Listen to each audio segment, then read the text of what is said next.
Welcome today to the Asia Week New York and the Winter Show joint panel presentation. I'm Dessa Goddard, former chairman of Asia Week New York and a member of the Asia Week New York Planning Committee. Asia Week New York is an association of prominent international Asian art galleries, major auction houses, numerous museum and Asian art cultural institutions who join together to collaborate and celebrate Asian art with year-round activities for our audience of collectors, institutions, and academics. The main focus of our activities surrounds March Asia Week, this year held between March 13th and the 21st, a period of exhibitions, gallery openings, events, and auctions of Chinese, Japanese, Korean, Indian, Himalayan, and South and Southeast Asian art. This is the 5th year of our partnership with the Winter Show to bring you important conversations on topics related to the history of art and collecting with renowned scholars in multiple fields of interest. Today, as we have stated, the topic of our panel is Art in the Great Expositions, the Worldwide Web of Taste, 1876 to 1904, which will focus on the aesthetic impact these global events have had on late 19th century American decorative arts and paintings. Using the World Fairs of 1876 in Philadelphia, the 1878, 1889, and 1900 fairs in Paris, the 1893 Chicago Columbia Exposition, and the 1904 St. Louis World's Fair as the setting. Our distinguished panelists will talk about the impact of Japanese art and crafts on American decorative arts, especially Tiffany, the evolution of the American Renaissance period as a burst of civic interest in monuments of the human form, and the participation of American artists at the fair. Our panelists, all specialists in this area, in this period, will focus on aspects of these topics which have been the subject of their recent exhibitions and ongoing studies. We have much to cover, so you have seen their extensive biographies in the Winter Show and AWNY website, so I will introduce our illustrious panelists briefly. Annette Blaugrund, the former director of the National Academy Museum and School of Fine Arts and currently guest curator at the Columbia University's Wallach Art Gallery. Joe Earle, global senior consultant for Japanese art at Bonhams and a former museum curator and director. Medill Higgins Harvey, the Ruth Bigelow Riston Curator of American Decorative Arts and manager of the Henry R. Luce Center for American Art at the Metropolitan Museum of Art here in New York. And Mark D. Mitchell, the Holcomb T. Green Curator of American Paintings and Sculpture at the Yale University Art Gallery in New Haven. World's fairs since 1851, some of the maps shown here, had multiple purposes: to showcase the ongoing innovations of industrialization and scientific development, and the promotion of individual national character and artistic and cultural achievements of the participating nations.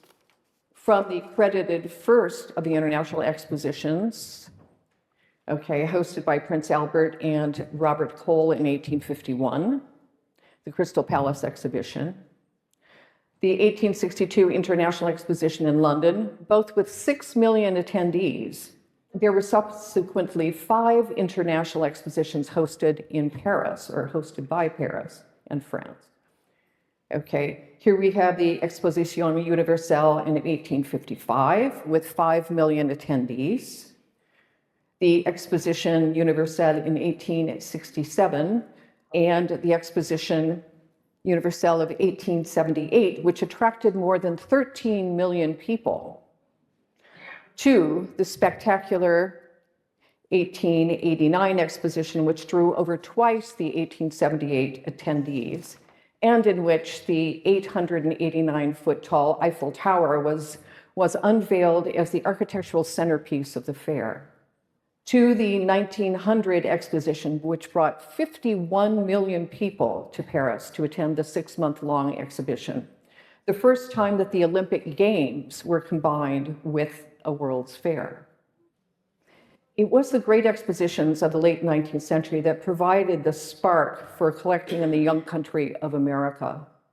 Fresh from the upheavals caused by the Civil War and facing the dramatic impact of the Industrial Revolution on American urban life, highly successful business leaders assumed the role of cultural leadership and responsibility to enrich the lives of the public. These leaders of industry founded railroads. You see the railroad system here between 1870 and 1890, provided financing and ran the newly established art museums, libraries, orchestras, public parks, and these expositions, which were designed in part to uplift, entertain, and provide a cultural environment for the American public. Here we have, starting with the 1876 Philadelphia Centennial Exposition in Fairmount Park, which had 10 million attendees, and which featured such technological advancements as the telephone, the typewriter, and introduced such popular novelties as root beer, popcorn, and bananas to the American public. The 1893 Chicago Columbia Exposition, attended by 27 million people in the 6 months it was held, in which the Ferris wheel became a novel centerpiece of that time period.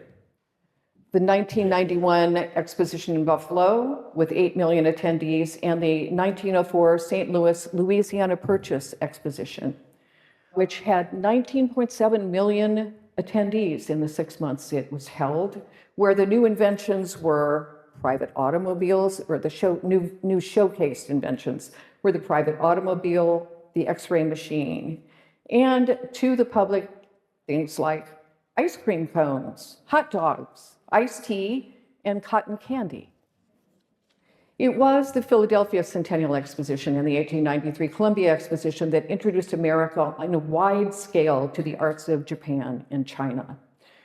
Japan had in Europe since 1862 found a highly receptive audience for its carefully engineered offerings of decorative art. And it took America by storm in Philadelphia. The newly formed Meiji government used the response from Philadelphia as a tool for negotiating the move of a small portion of the display of its display at the Columbia Exposition to the Palaces of Fine Arts in 1893 in Chicago. Joe Earl, our first speaker this afternoon, is now going to be your guide through the Japanese galleries at the Columbia Exposition, certainly the fair that was the most significant introduction of Japan and its art to the broadest audience in America. Joe?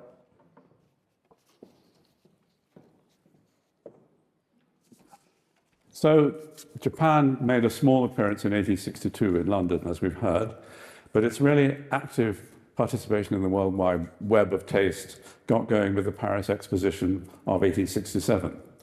The Japanese displays were motley. They were sent both by the government of Japan and by the government of Satsuma. There's some problem, and it's all a little bit disorganized, but nevertheless very impressive. Seeing the opportunity, the new Meiji government that took power that very same year, 1867, quickly took advantage of further opportunities for international exposure. This started with the Vienna Exposition of 1873, another very important one, to which the government devoted, this young fledgling government devoted nearly 1% of annual GDP to its participation, an extraordinarily large sum if you think about it. And before the close of the Meiji era in 1912, Japan would go on to play a major role at international expositions in Paris 3 more times, Philadelphia in 1876, St. Louis in 1904, and Liège in 1905. Both at Vienna and at Philadelphia, this is Philadelphia, Japanese bronzes in particular were rapturously received. And in 1876, American collectors, including Henry O. Havemeyer and William Vanderbilt, started avidly acquiring Japanese art by the carload. But in the brief time available this afternoon, I'd like to focus on the World's Columbian Exposition held in Japan in 1893, and especially on Japan's participation in the Palace of Fine Arts, at over 200 square feet, then the largest art gallery ever constructed anywhere in the world. Thanks to its earlier successes, Japan was the only Asian nation granted a place in this prestigious setting, as well as the vast manufacturers and liberal arts building, many, many times larger. We should never forget the importance of that side of the display, but I'm focusing on what was regarded as fine art today. And the Japanese knew that their paintings and sculptures wouldn't make as great an impression on the American public as their porcelain, quasi-enamel, textiles, lacquer, and metalwork. So they persuaded their hosts that the space given to Japan at the Palace of Fine Arts should be used in a quite different way than the courts occupied by other countries. Japan thus exhibited over 90% of the works in the palace that were defined as decorative art, but less than 1% of the paintings and sculptures. Freed of Western categories, the Japanese authorities still confronted two challenging tasks. First, to determine what to select in the way of contemporary painting that would retain a recognizable Japanese character.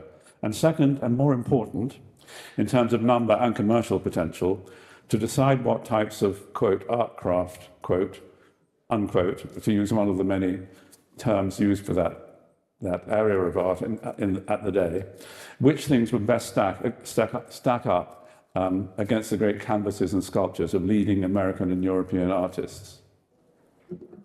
Now, I'd like to enlist as our guide here Captain Frank Brinkley, an Irish-born journalist and authority on Japanese art and culture who'd lived in Japan since the early 1870s and whose important role in the Meiji art world was highlighted by the late great scholar Ellen P. Conant, who passed away 2 years ago, and pointed out that Brinkley, in many ways, was better informed and more influential than either Ernest Fenollosa in painting or, for that matter, Edward Sylvester Morse in ceramics. This long New York Times article, I'm not sure we can see it all on the screen, but it occupied an entire page. This was published several weeks before the fair's opening by a writer who had been given privileged access to the exhibits in Tokyo before they ever left and were shipped to the US. The article is anonymous, but the tone of voice and the opinions are very similar to a signed series of articles that Brinkley himself had written for his own local newspaper in Yokohama, the Japan Weekly Mail, which was entitled Artistic Japan in Chicago. And I think that the fact that the article refers every now and then to the learned scholar Mr. Brinkley doesn't fool me into thinking that the article wasn't itself anyway by Mr. Brinkley. So the year 1893 happened to come at something of a low point for Western-style painting in Japan, as the authorities reacted against 2 decades of modernization and tried to create a Japanese pictorial style to match the nation's international standing. Chicago offered the first major opportunity to show the fruits of this new way of thinking, combining native materials and formats with Western naturalism, perspective, and some color.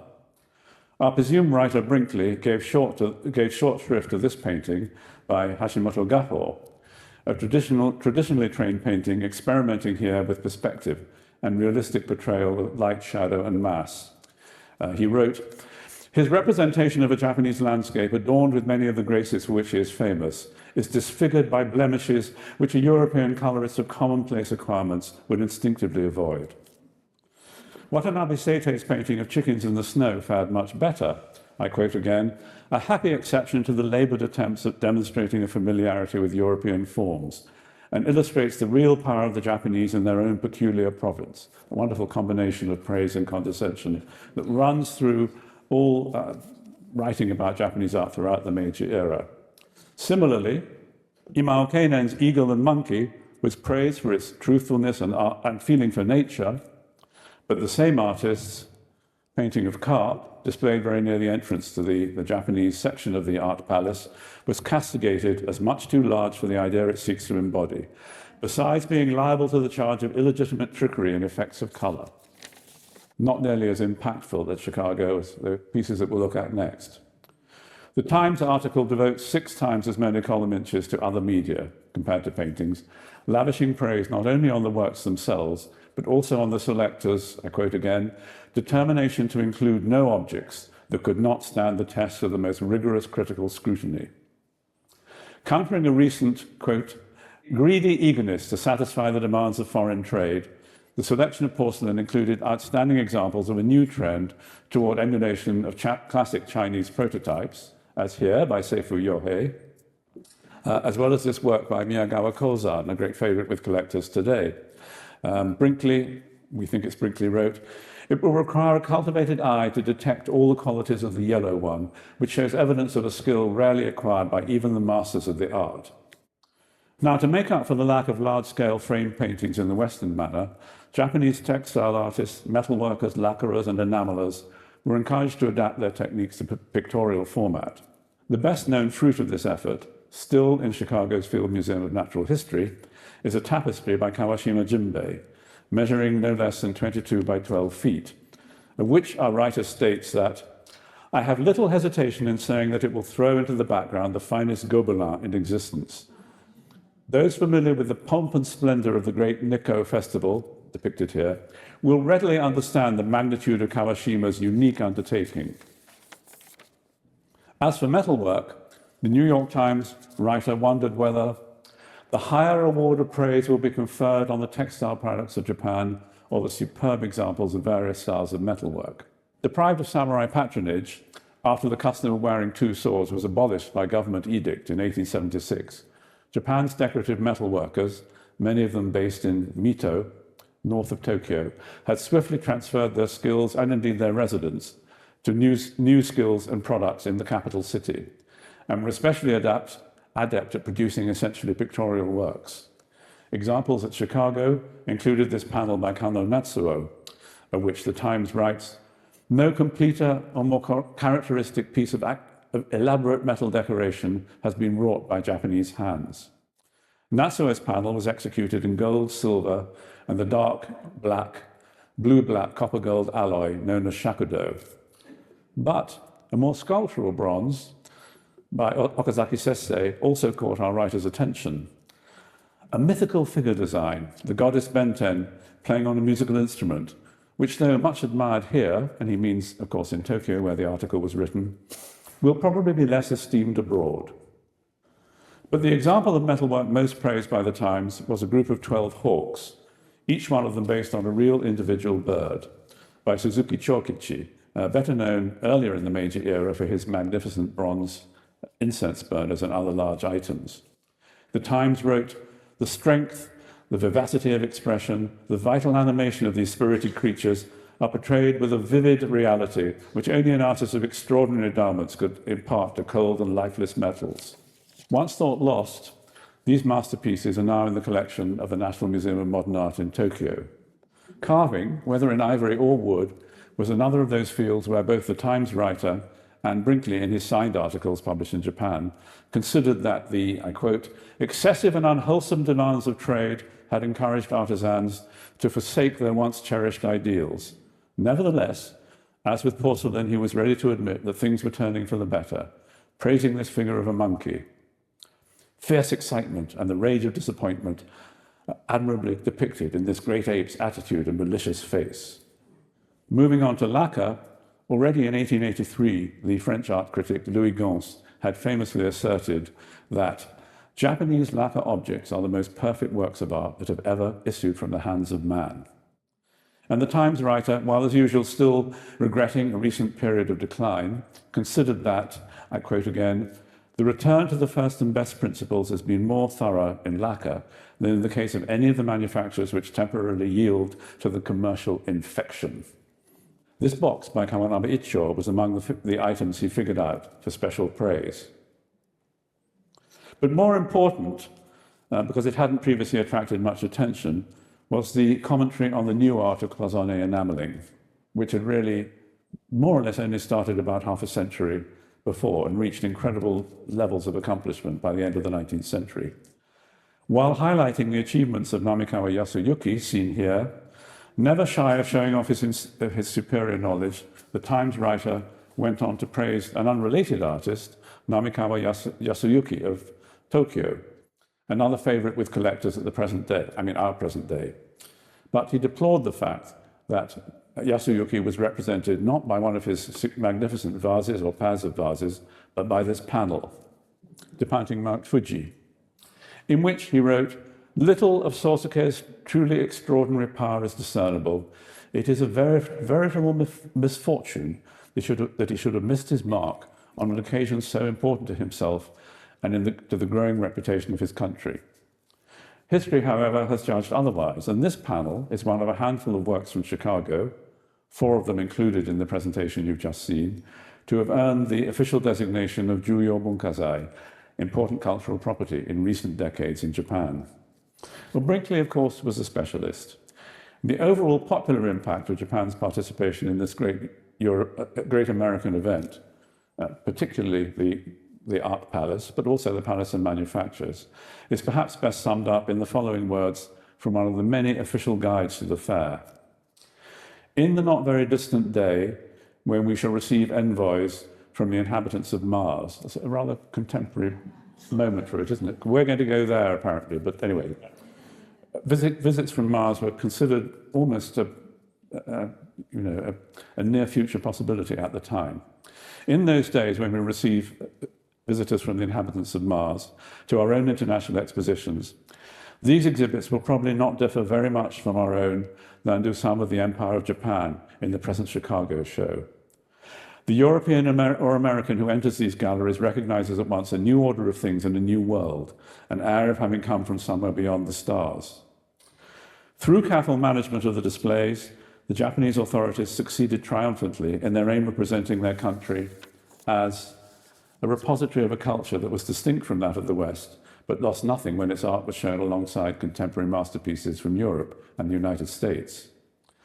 Japan would be less successful at the 1900 Paris Exposition, where, due to a change in the rules, the craft objects of excellence, as they were now called, had to compete directly with their European and American counterparts, and were deemed out of touch with the latest global trends. It would not be until the St. Louis Fair of 1904 that Japanese craft objects once again earned widespread admiration. Thank you.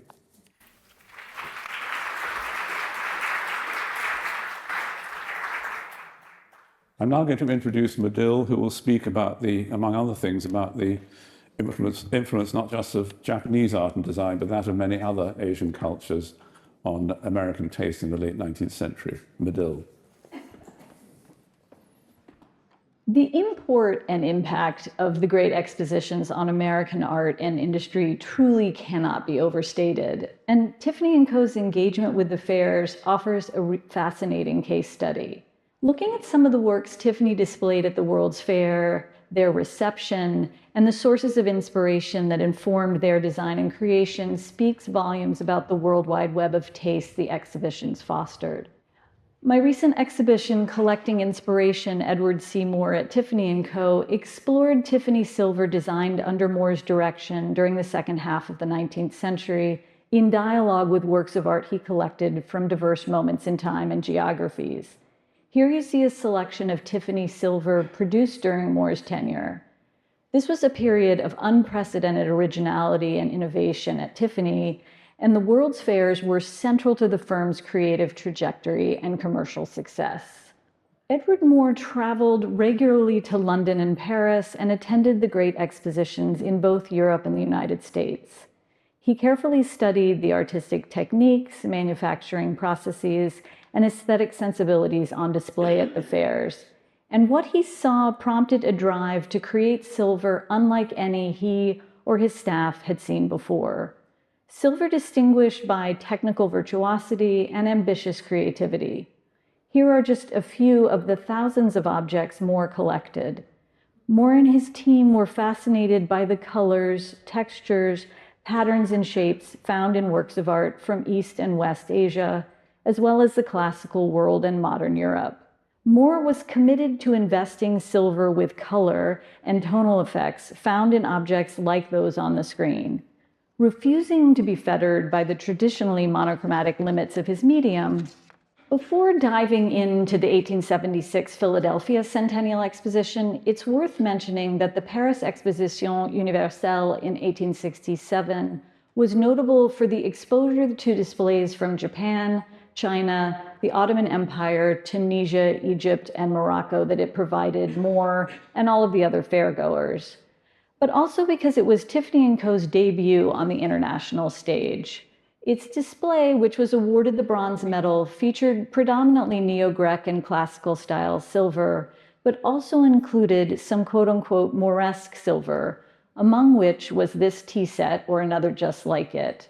Here we have an early manifestation of Moore's engagement with non-Western decorative vocabulary, one informed by the art of Asia and the Islamic world.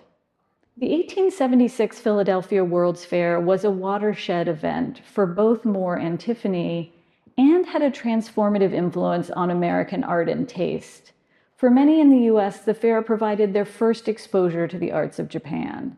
The Japanese displays introduced novel forms, decorative vocabularies, and most notably for Moore and Tiffany, new metallurgic techniques and alloys that yielded varied tones and patterns.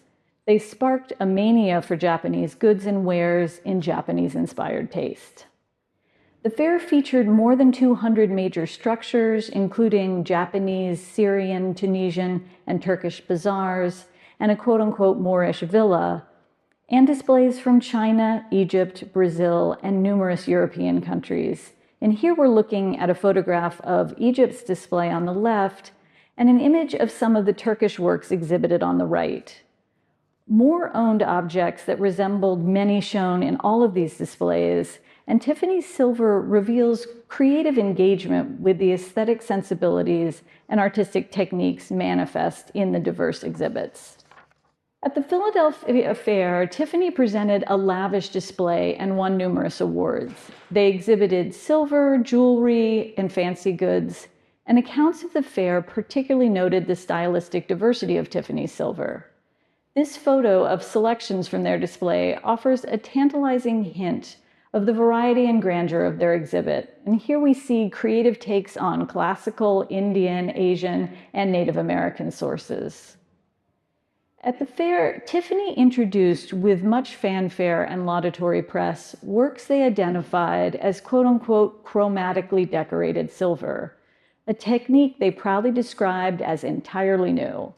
Silver endowed with such color and tonal effects was revelatory and enthusiastically received by American and international patrons attending the fair. This picture was acquired by the MFA Boston directly from the fair, becoming the first piece of Tiffany silver to enter a museum collection. The decoration and chromatic effects were inspired by mixed metal wares from the Islamic world, as well as West and East Asian works in other media. These two objects from Moore's collection give us a sense of the sorts and range of objects that prompted such innovative silver work.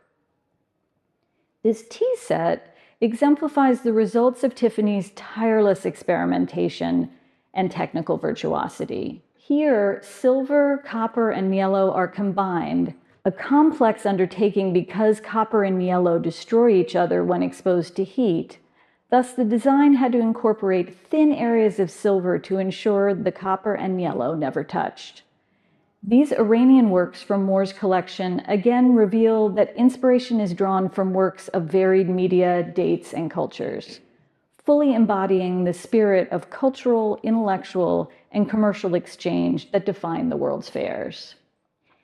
At the Philadelphia Exposition, Moore forged a particularly fruitful connection with the influential British designer and design theorist Christopher Dresser. He then contracted with Dresser to acquire works during his upcoming travels in Japan, giving Dresser carte blanche to choose, quote, any objects that I, Dresser, might think calculated to aid in the development of their silversmith business. He proceeded to send 160 cases of works of art from Japan to Tiffany in 1877. Here you see examples of Japanese objects acquired by Moore, both historic and contemporary. Works like these fueled much experimentation and innovation, culminating in Tiffany's display at the 1878 Paris Fair. Moore and his team achieved even greater success at the 1878 fair. Tiffany won the grand prize, Moore a gold medal, and 5 members of the staff were awarded various other medals. The firm's dazzling display represented a paradigm shift for the silversmithing industry. This 1878 photograph shows some works from Tiffany's display. Accounts of the fair stress the novelty and originality of the exhibit and wax poetic about Tiffany's Japanese-inspired designs, incorporating mixed metal alloys and laminated metal. These exquisite Damascene candlesticks were the first items the firm selected for inclusion in their Paris display. They represent mastery of what was a new technique for Tiffany, damascening.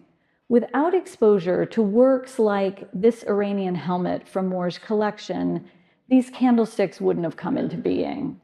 Moore's visit to the 1873 World's Fair in Vienna likely sparked his interest in incorporating damascening into Tiffany's repertoire, as this damascene tray from his collection bears a stamp indicating it was purchased from India's display at the Vienna Fair.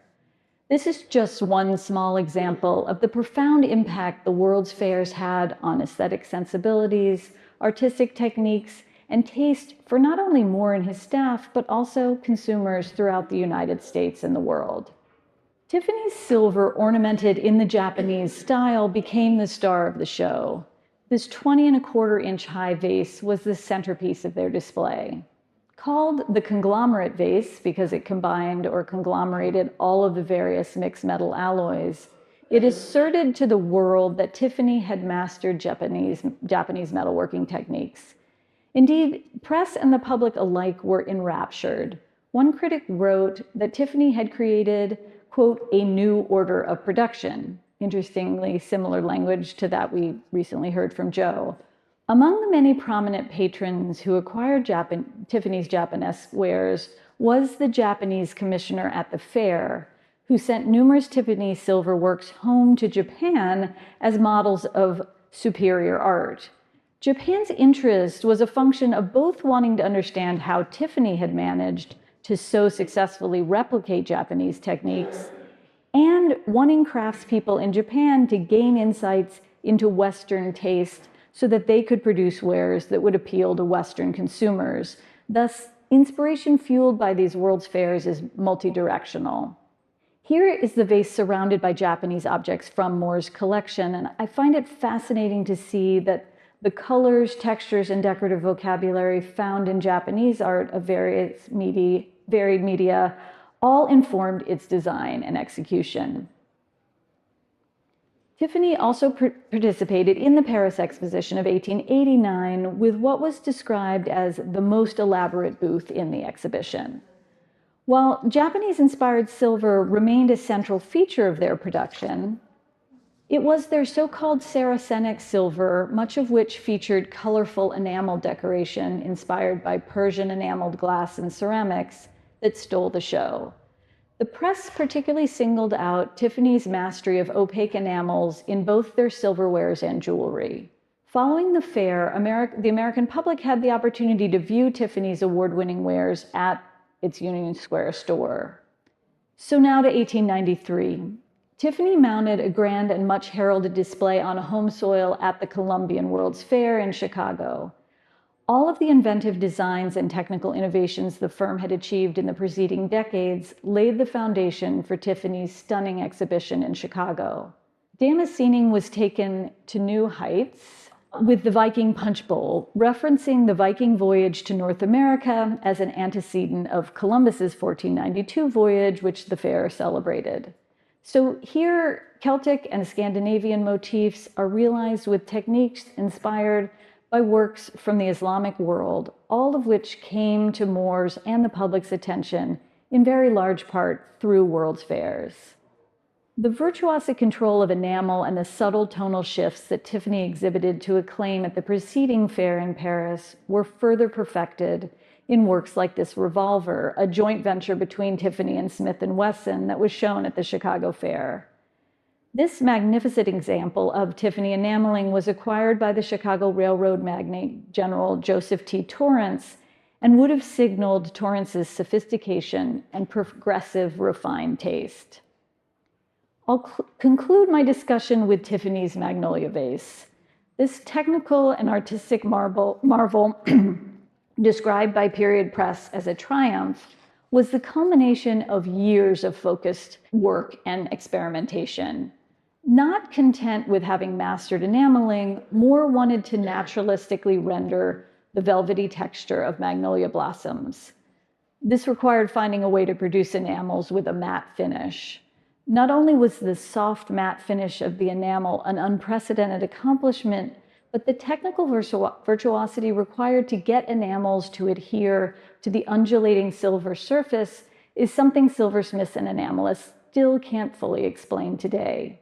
In keeping with the nationalistic theme of the exhibition, Tiffany touted the quote-unquote American materials and iconography of the vase. It's fashioned of domestically mined silver and gold, ornamented with North American opals, and the plants depicted represent different parts of the United States, all presented on a form inspired by Native American vessels.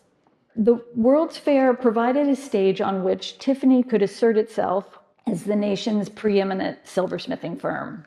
Drawing on historical and contemporary Western and non-Western sources of inspiration encountered at World's Fairs, Tiffany revolutionized the design and making of silver and captured the attention of an international clientele.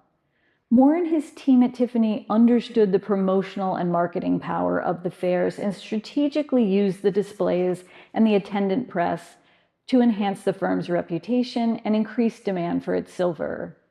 It was at and through the Great Expositions that Tiffany transformed itself from a small stationery and fancy goods retailer into a, if not the leading silversmith on the world stage. Tiffany silver made its way into homes throughout much of the world because of the opportunities presented by the World's Fairs. They contributed to and benefited immeasurably from the global network of tastes the fairs cultivated.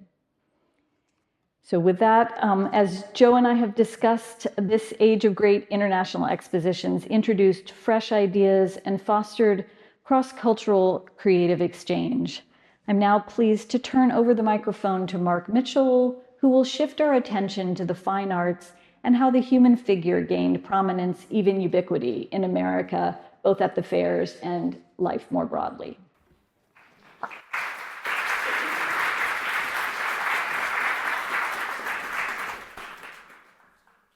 Good afternoon. I'm very pleased to be with you today and to have the opportunity to change our gear a little bit and to bring us into the context of American fine art.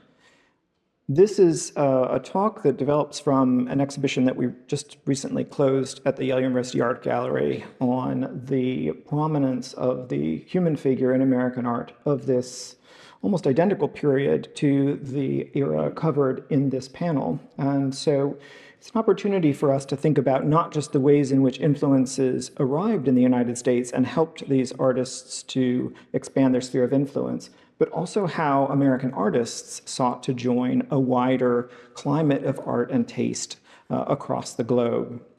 For American artists, this was an age of realignment that really coincided with the aftermath of the Civil War. Even American art historians, when I tell them that at the Philadelphia Centennial Exhibition in 1876, that depictions of the Civil War, which had ended 11 years earlier, were prohibited.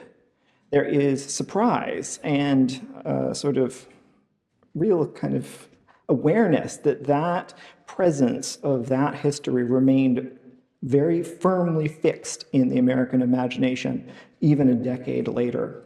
So after this moment of the centennial, this is when we see a great shift. It is the centennial itself, the American exhibitions at the centennial, that help American artists to see a need for change.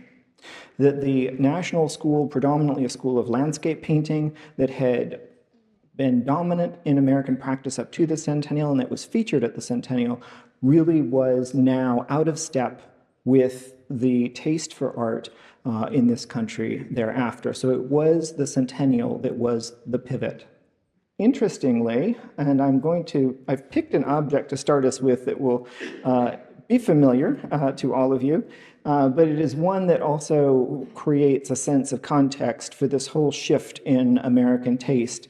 The Statue of Liberty, enlightening, or as it is sometimes translated, lighting the world, the idea was developed in 1865 at the end of the American Civil War in homage to the emancipation of enslaved people in the United States during the course of the Civil War. It is as much a monument to emancipation and the end of slavery as it is to commemorate the centennial of the foundation of the country in 1776. So when we look at this image, we are very familiar with its upward appearance. We look up at the Statue of Liberty. But when you look down at the Statue of Liberty, what you see is the broken chain on which she stands.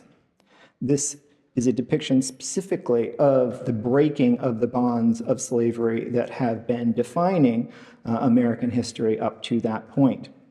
The sculpture itself was conceived as a depiction of Franco-American friendship. And so looking at this sculpture and its aspiration to be the highest point in New York when it was eventually installed in 1886, we get a sense of the ambition and also the language of the body that would come to dominate American art in the late 19th century. This is a pivot, a tremendous pivot in the practice of American art up to this point. When we think about American art up to this time, we are largely talking about portraiture, landscape painting, still life painting. We almost never talk about the human figure, certainly not in a civic role. So we are seeing a huge transition, and it is this sort of age of expositions in which American artists are witnessing the prominence of the figure to art worldwide, that they want to join that practice. They are no longer keen to be a school of national artists. They want to be part of a wider practice, a wider taste for the principles of art and its work in civic life. Like many of the works of this period, the Statue of Liberty made the rounds. You see it here, a piece of it in the 1884 Universal Exposition in Paris. The torch would make an appearance at the Centennial in Philadelphia, and it would remain on view from 1876 until 1882 here in New York in Madison Square Park. So there is this way in which even images as familiar to us as the Statue of Liberty are part of this movement of objects into very different contexts, from Paris to New York to Philadelphia and beyond, that really creates a sense of familiarity with these images. They become touchstones of taste and practice throughout the period. However, I bet you can't guess what this is. On the inside of the Statue of Liberty, we find a marvel of modernity. We find a scaffold, a structure built not by an artist, but by Gustave Eiffel. So the outside of the Statue of Liberty is a familiar, perhaps even conservative depiction of the human figure, but on the inside we see a rather forward-looking, engineered construct of a space, of a design that just a few years later, in 1889, would become the Eiffel Tower, an image of modernism that stays with us, another lighthouse, another beacon that would reach out far beyond and reach out into the distance. Here in Paris in 1889, you see, Paris 1900, you see a depiction encircled in red, the remarkable sculpture by the American Augusta St. Gaudens, a depiction of the memorial monument to William Tecumseh Sherman, the Union General. This is a moment of real arrival for American artists. And we are talking about a time when sharing these works in public, this was very much the opportunity the Americans found to share their work more widely and also to get feedback. So part of the reason that our exhibition really focused on studies, and I should stress that what you're seeing is a plaster model for the Sherman Monument. This is a work that St. Gaudens is still developing in 1900. It would be installed in 1903 here in Grand Army Plaza at 59th Street. But here, what you're seeing in Paris is a work in progress. The artists use these exhibitions as really cosmopolitan displays of artistic practice of the time. They are not trying to withdraw from the community of artists. They are trying to compete and participate in the language of the body that would prevail throughout this period of the Great Expositions.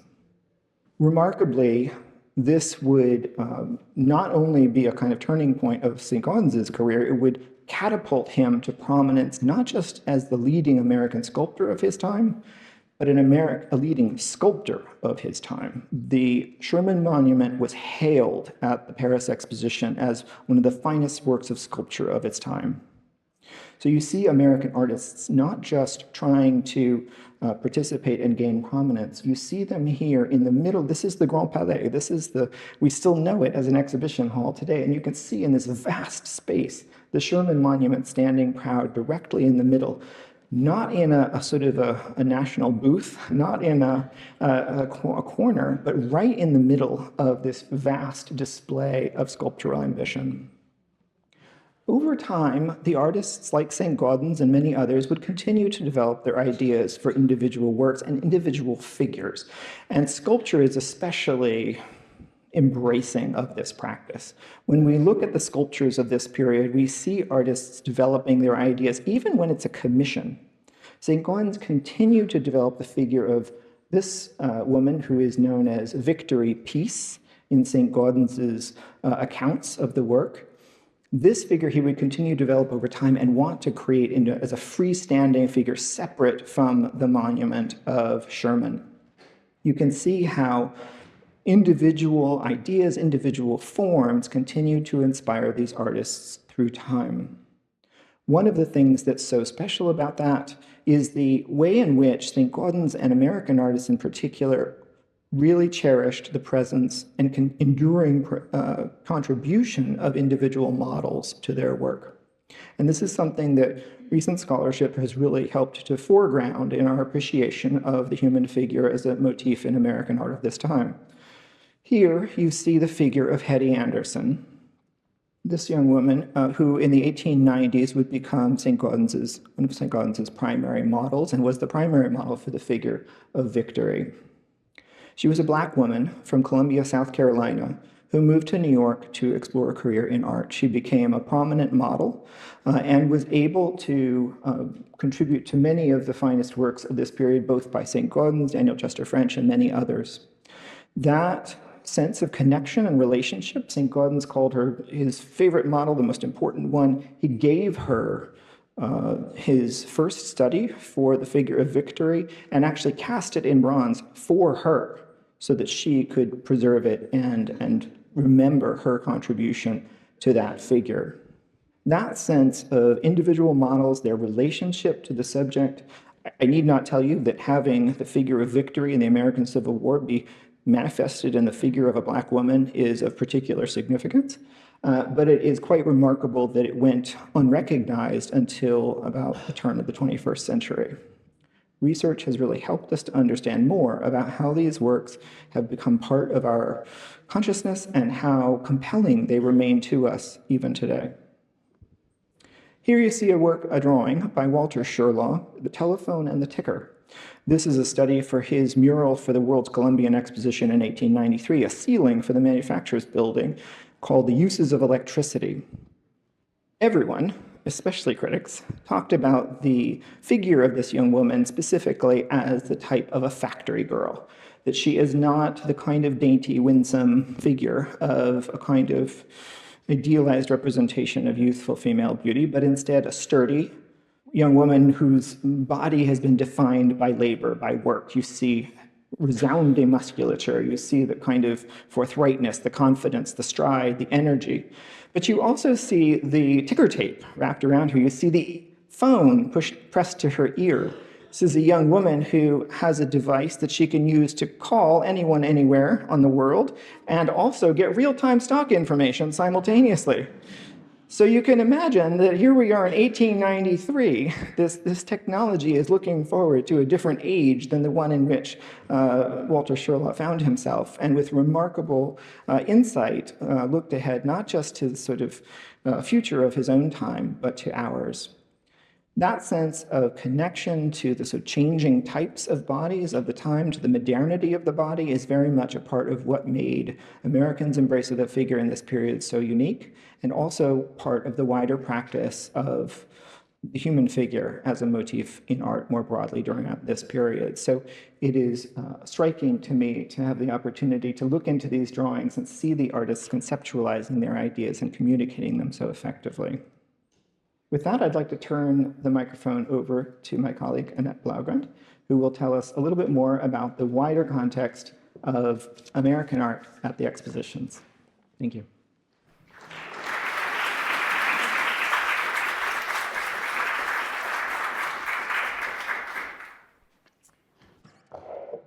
Hello, everyone. World's fairs, as you now know, were a way to bring culture, history, and new technology together in one event to people from all walks of life. In my 12 minutes, I've been asked to speak about the benefit to American artists in the earliest World's Fairs in the United States, 1876 and 1893. Precursors to these were the Great Sanitary Fairs in 1864, held in Philadelphia, New York, and other cities to raise money for medicine, bandages, and aid to the Civil War indigent. They contained a diverse group of paintings and other objects, products, and curiosities. Included in New York were such Hudson River masterpieces as Albert Bierstadt's Rocky Mountains, Frederick Church's Heart of the Andes, and Emanuel Lewitz's Washington Crossing the Delaware, all of which have been on view at the Metropolitan Museum for years. World's Fairs that usually celebrated historic occasions and introduced, among other things, you've already heard this, like the Ferris wheel, which was invented in 1893 for the Columbian Exposition. The fairs were idealized realms that provided information and entertainment while serving the interests of the host country. The first official World's Fair to be held in the United States took place in Philadelphia from May 10th to November 10th, 1876. The Centennial International Exhibition celebrated the 100th anniversary of the adoption of the Declaration of Independence in Philadelphia, July 4th, 1776. Officially, the title was the International Exhibition of Arts, Manufactures, and Products of the Soil and Mine. Visitors experienced displays of world cultures, but, and most importantly, it stimulated nationalism as it showcased the United States' industrial strength and ingenuity and its arts. It represented advantages in women's rights. Although women were initially excluded, they fought hard to get a women's pavilion and won because they provided money. Other displays perpetuated stereotypes of African Americans and Native Americans who were not allowed to present or attend. So many art contributions were received that a separate annex was built to house them. Another structure was built for the display of photography. Artists were given the complete responsibility for assembling and installing the galleries, and despite disagreements, according to Kimberly Orcutt, an expert on the Centennial Fair, the final form of the exhibition was shaped by the practicalities of shipping, construction, and scheduling as much as any overarching aesthetic vision. Regional rivalries between art world leaders from Philadelphia, Boston, and New York played a significant role as well. As to the contents of the exhibition, Hudson River-style paintings outnumbered all others. Trying to erase memories of the Civil War just a decade past, there was an official ban on paintings portraying the war. However, Peter Rothenball's Battle of Gettysburg was snuck in, and it forced viewers to confront recent history. Yet, Thomas Aiken's Gross Clinic, now an American art icon, was totally rejected, probably for its gore, nudity, and inappropriate subject. Despite that, It's sold during the time of the fair, but for $200. Overall, the art displayed created a discussion of what was American art and helped to establish a cultural identity. The Chicago World's Fair, also known as the World's Columbian Exposition, was held from May 5th to October 31st, 1893. It commemorated the 400th anniversary of Christopher Columbus's arrival in the New World in 1492. The centerpiece of the fair was a large water pool representing Columbus's voyage to the New World, surrounded, as you can see, by palatial Beaux-Arts neoclassical buildings. Chicago had reconstructed itself after the disastrous fire in 1871 into, quote, the city beautiful, with new roads, railroads, skyscrapers, and the establishment of cultural institutions. The exposition was an influential social and cultural event and had a profound effect on American architecture, American art, American industrial optimism, and Chicago's image. The most controversial building was the Women's Building, inspired by the one in 1876, to exhibit outstanding works by women and to advance women's interests. Controversies about which artists, what subjects, and how many works by each artist ensued at all of these fairs, as it had in its prototype, the 1889 World's Fair in Paris, for which, as you've heard, the Eiffel Tower was the symbol. There, the American art shown in the Fine Arts Building separated art that was considered American, like Thomas Hovenman's Last Moments of John Brown, from that which was influenced by the schools of Paris, like J. Alden Weir's Lengthening Shadows. For the 1889 World's Fair, there were two artist selection committees, one in the States and one in Paris, where so many American artists were studying in the French ateliers. The paintings shown there were thus divided into artists painting in the French style and subjects, as for example, George Hitchcock's Annunciation Lilies, versus those working in the States on American subjects, such as J.G. Brown's Morning Papers. The paintings and sculptures selected for the Chicago Fair was the largest art exhibit in the history of this country. Finding new sources of inspiration in Europe, artists were asserting that American art had come of age on the international stage. A national jury of artists from New York, Boston, and Philadelphia selected landscapes, portraits, genre, historical, and allegorical subjects. Realist paintings by Thomas Eakins and Winslow Homer, who's herring fishing, American scenes by Eastman Johnson, as well as Barbizon-inspired peasants by Charles Sprague Pierce, and the crisp renderings of Frank Millet were contrasted with works by William R. Chase and the bravura brushwork of John Singer Sargent. All were professional, well-established artists, many of whom had participated in the 1876 fair.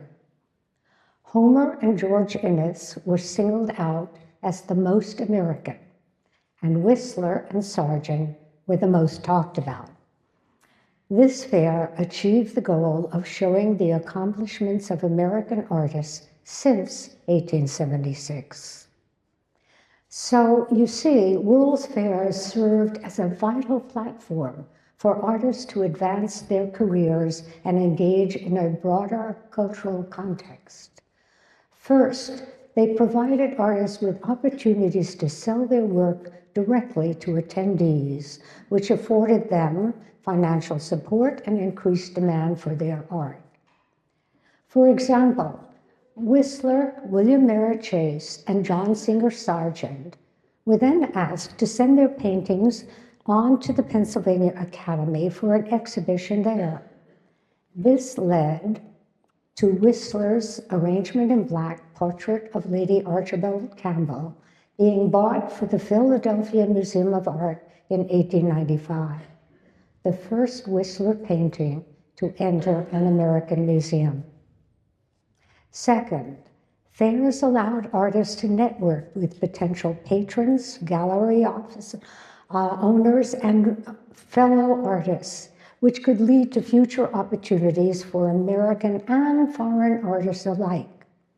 The Norwegian artist Harriet Backer's painting, Christening at Tanham Church, was acquired from the fair by the St. Louis Art Museum. However, in 1899, it was sold subsequently to the National Gallery in Oslo. Third, exhibiting at a major international event provided artists with unprecedented exposure to diverse audiences, including critics, collectors, and the general public. Being selected to exhibit at a World's Fair helped to elevate an artist's status in the art community. It also fostered a dialogue among artists and introduced new ideas and techniques that could influence their work. World's Fairs continue to be held in both Europe and the United States, supplying these advantages to participating artists from around the world. Similar events survive today, such as this winter antique show.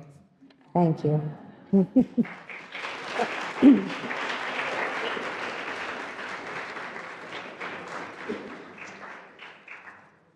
Hello, thank you all for staying with us.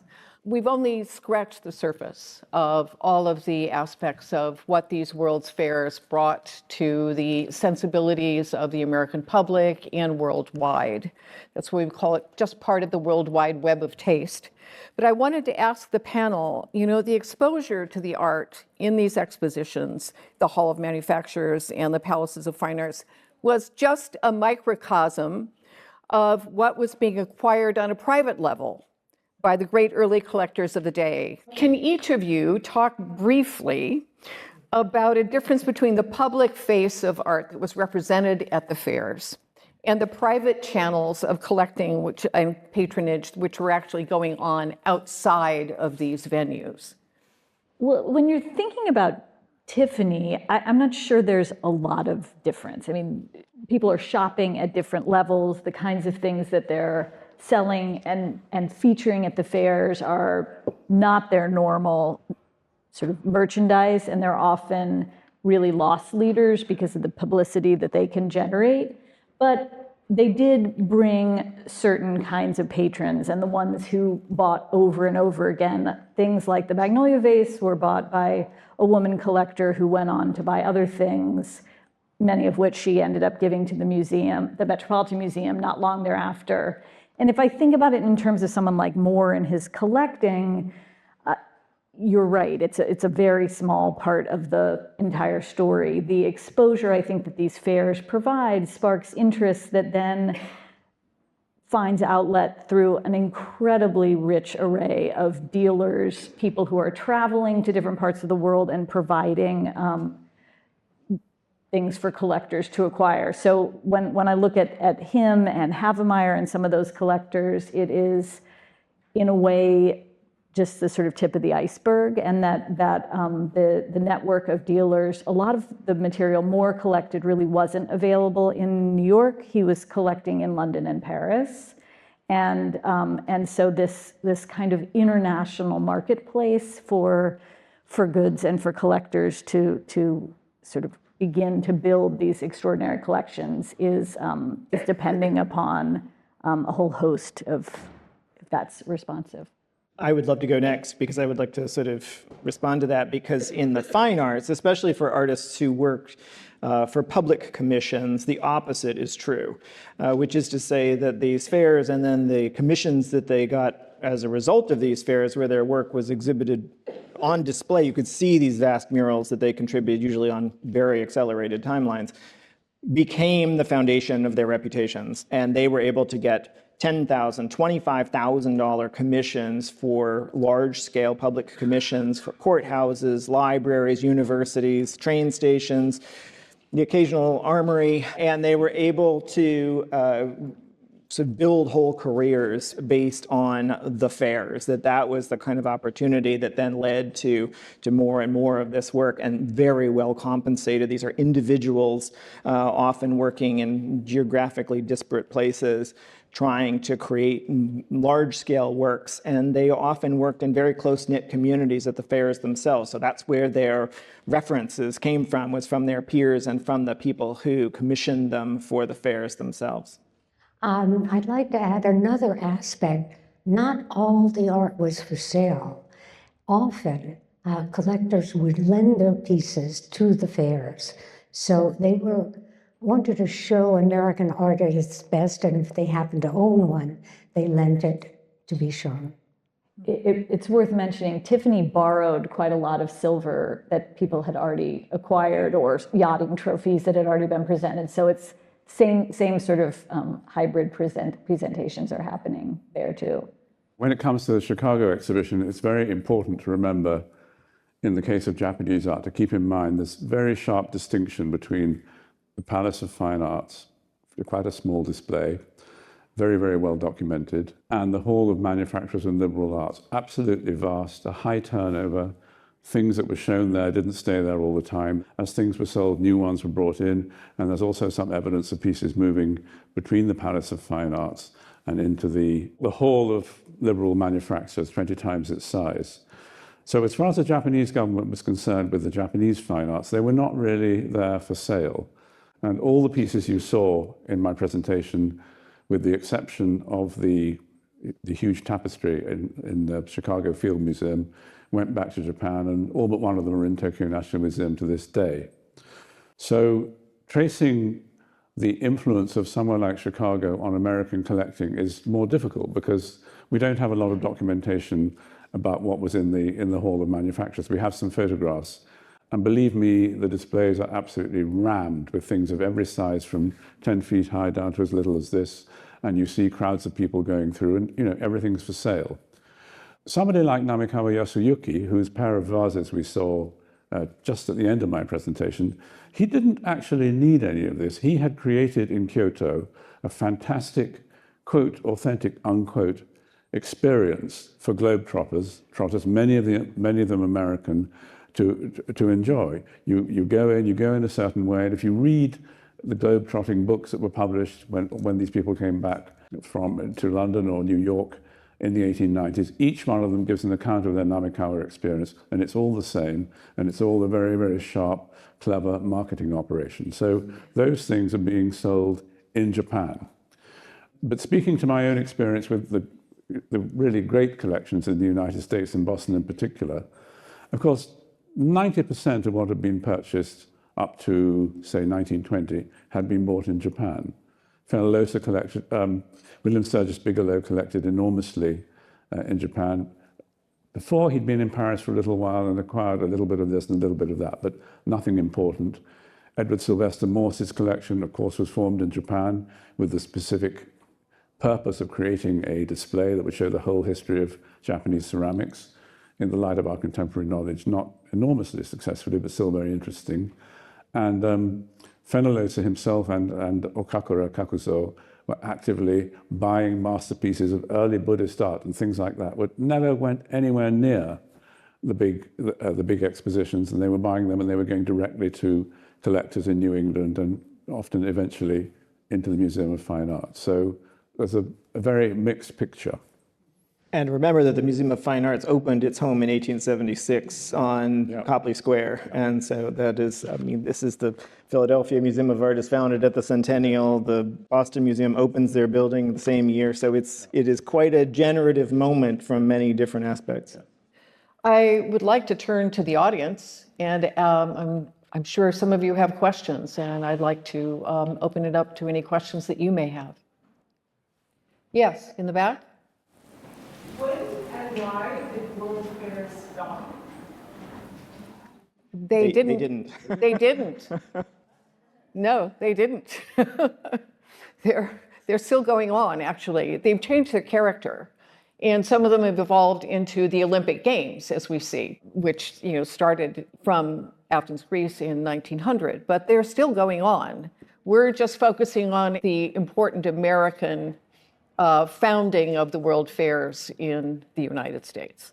Well, and they are really more sort of trade fairs at this point. I mean, we wouldn't recognize them as the huge phenomenon that they were in the 19th century. So embedded in that question is a really interesting question. Why did that shift happen and they became much more sort of narrower audiences and a very different animal? I don't know the answer to that question. But they were still very prominent in the middle of the 20th century and the Cold War. I mean, they became instruments of international diplomacy as well. So, you think about the rise of Nazism and you think about the role of fairs in that, trying to reform one's reputation on the world stage. You think about certainly many opportunities for competing powers to present themselves, and that really remains very true through the 50s and 60s in the middle of the 20th century. Yeah, absolutely. I was thinking today they don't have that much gravitas, but. I mean, the Japanese continued to regard fine art as particularly with the rise of imperialism in the 1930s, a very, very potent propaganda tool. And the largest of all the official national exhibitions that began in 1907 was held in 1940. Because it marked the 2600th anniversary, supposedly, of the Japanese imperial dynasty.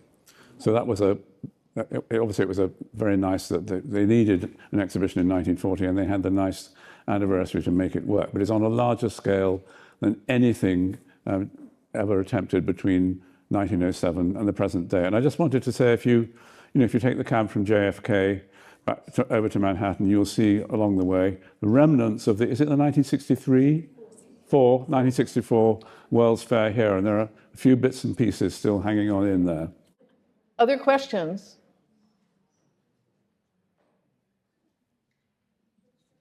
Well, thank you all for coming. It's wonderful to have had you all here. We appreciate it.